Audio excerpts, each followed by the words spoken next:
Ang ayos na ng mga kalsada kaya wala nang abala sa biyahe. Mas maluwag at mas malinis na ang palengke. May bubong na ang tricycle terminal kaya mas komportable na ang mga drivers at pasahero.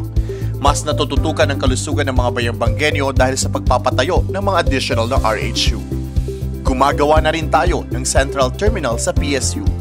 At marami pang proyektong pangkalusugan, edukasyon, transportasyon, kalikasan, agrikultura at pang-infrastruktura na inaabangan para sa progreso. Alam mo ba na ikaw ang dahilan nito?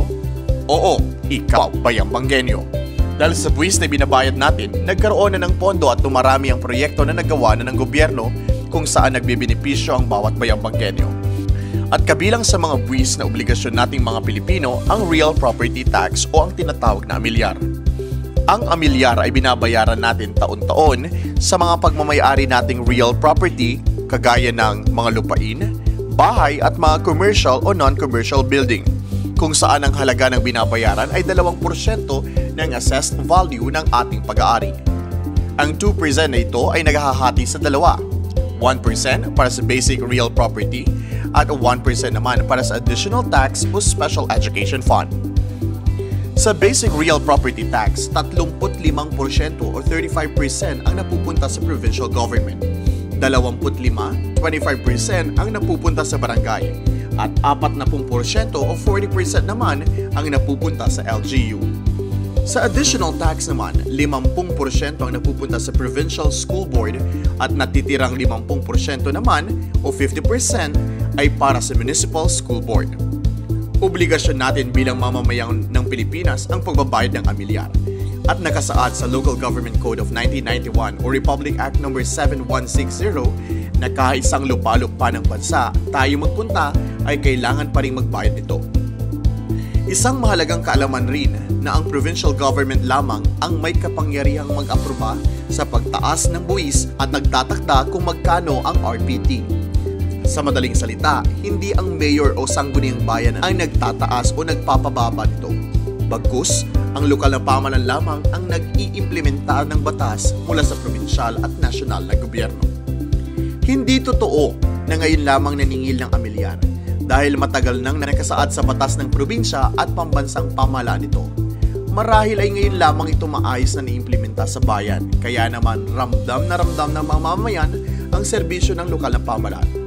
Sa katotohanan ay mahigit 200 milyon ang hindi nasingil noong 2015, kaya naman hindi sapat ang naging pondo ng gobyerno para sa pag-implementa ng mga proyektong maaaring maging daan sa progreso.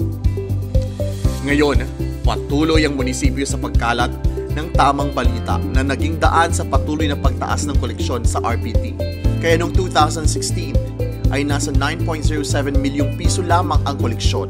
Ngayong 2021 ay nasa 26.32 milyong piso na ang koleksyon mula Enero hanggang Setyembre pa lamang. Sa basic real property tax, tumaas mula sa 1.8 million pesos noong 2016 hanggang sa maging 5.3 million pesos naman ngayong 2021. Pagdating naman sa Special Education Fund, mula sa 2.27 million pesos noong 2016, umabot sa 6.58 million pesos mula Enero hanggang Setyembre ng taong 2021 ang koleksyon. Dahil dito, napakaraming natulungan sa sektor ng edukasyon at iba't ibang mga barangay. Narito ang ilang mga pahayag na nagpapatotoo na sa tamang proyekto na pupunta ang pera ng taong bayan. Ako po si Pulong Barangay Jan Benedict E. Junio ng Barangay Alinggan, Bayambang, Pangasinan. Nais ko pong ihayag ang mga proyekto ng aking barangay nang dahil sa taxes ng bawat bayambanginyo. Simula po nang maupo ang ating mahal na Mayor Cesar Tirado Quiambao, ang aking pong barangay ay tuloy-tuloy ang progreso. Narito po ang mga patunay na proyekto ng aking barangay. 400 meters local access road Purok 7, 320 meters local access road Purok 6, 320 meters local access road Purok 4, at nabigyan din po akong pagkakataon na mabigyan ng 4 set portable drinking water, at ito po ay nilagay ko sa 4 na purok. Asphalt overlaying 320 meters Purok 3 and 4, at ito po ang isang pinagmamalaki na proyekto ng aming barangay na galing sa LGU Bayambang sa pamumuno ng ating mahal na mayor, ang aking multi-purpose cover call na hindi lamang po ang barangay Alinggan ang gumagamit, bagkus nagagamit din po ng bawat bayambangenyo. Yan po ang patunay ng bawat taxes ng bawat bayambangenyo ay napupunta sa tamang proyekto. At marami pa pong ibang darating na proyekto sa aking barangay. Marami pong salamat. Good afternoon. Regarding the SAF, napipil naman ng school yung Special Education Fund from the time nung ako si Mayor. Nasa pa ako noon sa Tokok. Marami na rin development na nagawa doon, from office equipment to development of the school. Then napadpad din ako dito sa San Libo. The same. Nararamdaman din namin talaga yung support ng local government regarding sa SAF na nararamdaman din ng school yung support from the office equipment, development ng mga sa canvassing meron dyan. May ongoing pa kaming hinihintay din yung pagbubong namin sa canvassing kasi wala pa kasing face to face.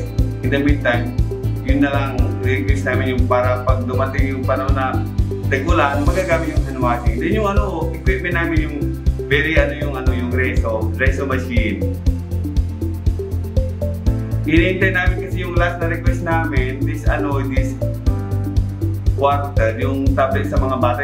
Okay lang naman yung yung kung ilan, yung sa ng pondo na may bibig. Kasi equally divided po sa schools.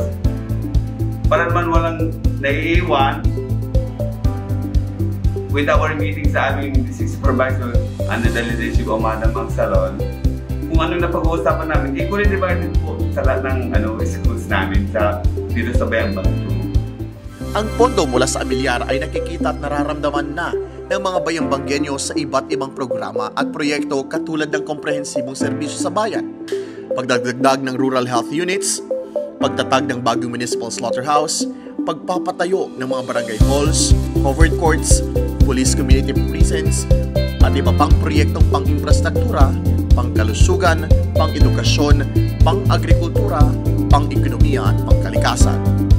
Kaya't huwag tayong madismaya sa pagbabayad ng buwis dahil ang Administrasyong Kiambao-Sabangan sa pangunguna ni Mayor Cesar Kiambao at Vice Mayor Raul Sabangan ay naniniguro na ang bawat piso at bawat sentimo ay bumabalik sa bawat bayambanggenyo at sa bayan ng Bayambang.